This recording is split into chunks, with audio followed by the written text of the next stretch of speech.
O Ferran Torres marcou o gol do título na final da Copa do Mundo e isso aparentemente fez alguma coisa virar na cabeça dele. Porque logo depois ele começou a fazer uma turnê mundial. Entrevista aqui, programa de TV ali. E ele foi perguntado sobre o seu futuro no Barcelona. E ele fala como se já tivesse ganhado uma bola de ouro, como se já tivesse 1000 gols na carreira, 600 assistências. E ele manda essa aqui. What are you doing next season, by the way? Where are you going to play? I have contract at Barcelona, but in football you never know. I'm just waiting to make the right decision. Okay. But I don't know yet. Is there a dream club? Yeah. Depois ele ainda solta dizendo que o Barcelona tem que provar o porquê que é ele. Of course you love Barcelona and obviously you have the contract with them. What do they need to do to keep you?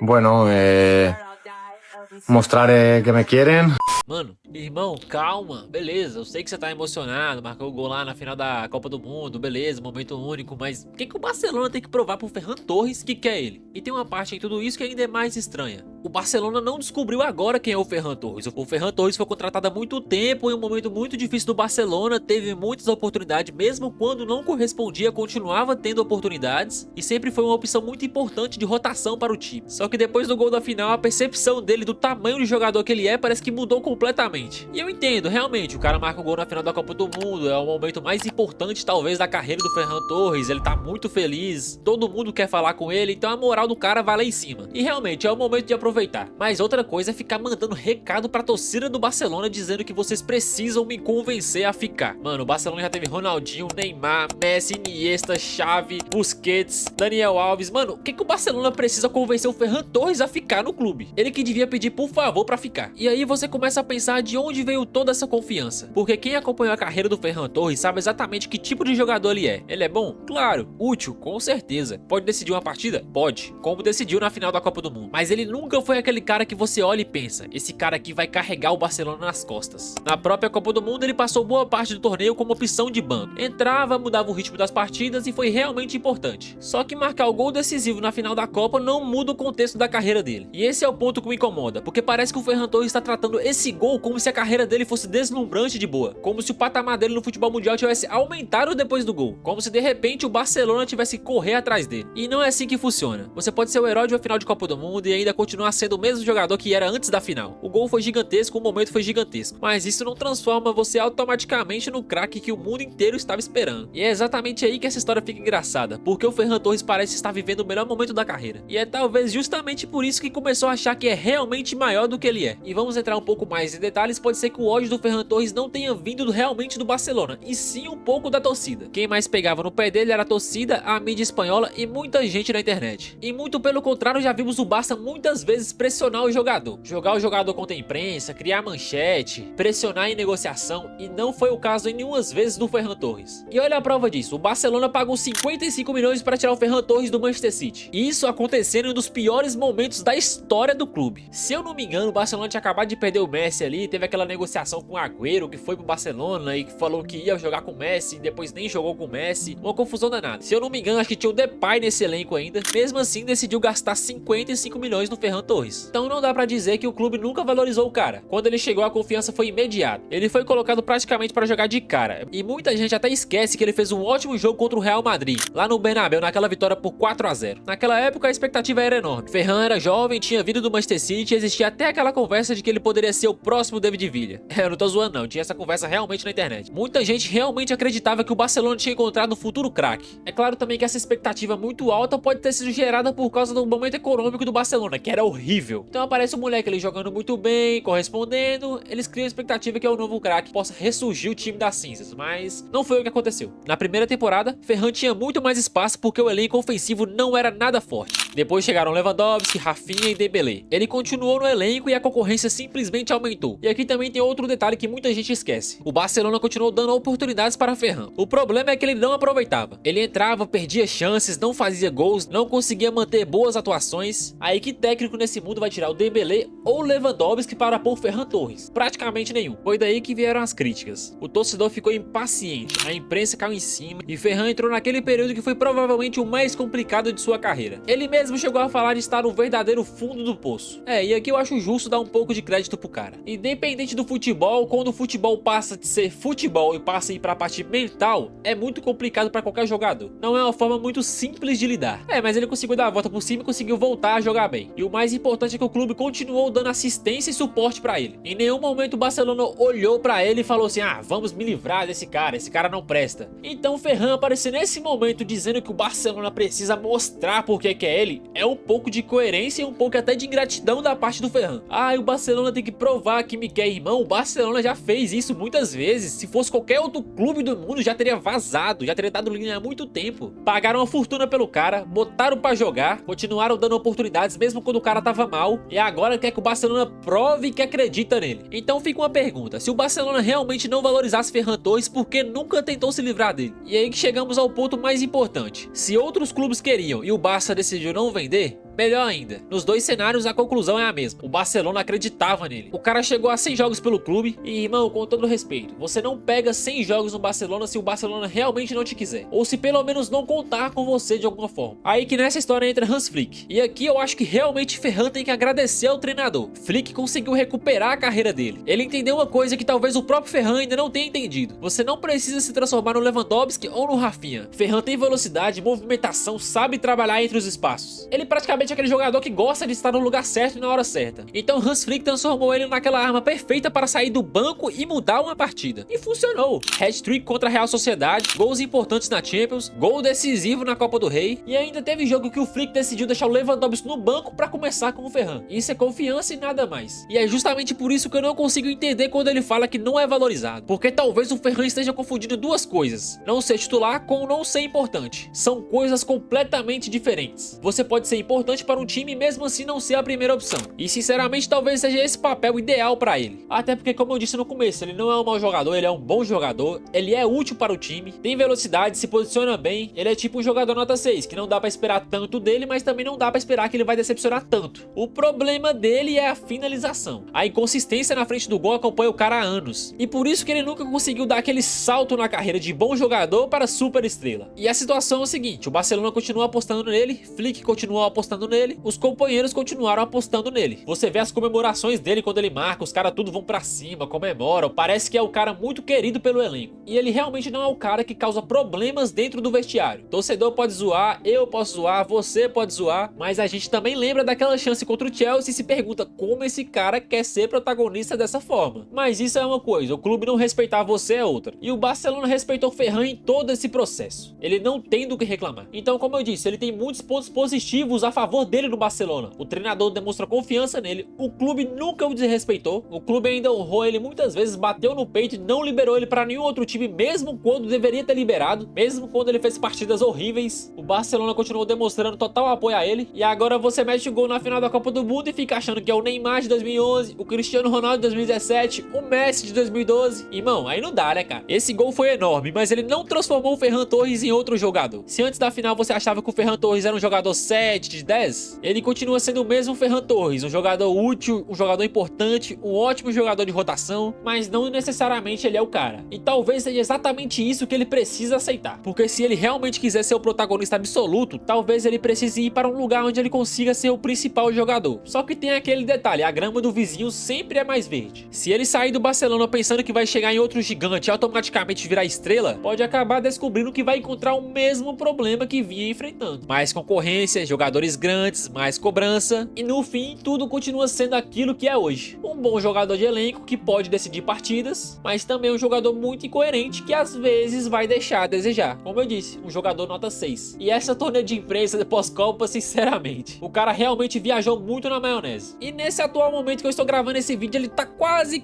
fechando com o PSG. Eu não sei opinar se vai ser realmente uma boa escolha pra ele. Talvez com a forma de jogar de Luiz Henrique ele se adapte muito bem, mas na minha opinião vai continuar sendo o 12º jogador. E é isso, rapaziada, muito obrigado pela atenção de vocês. Deixem seu like aqui embaixo, se inscreva no canal e tamo junto.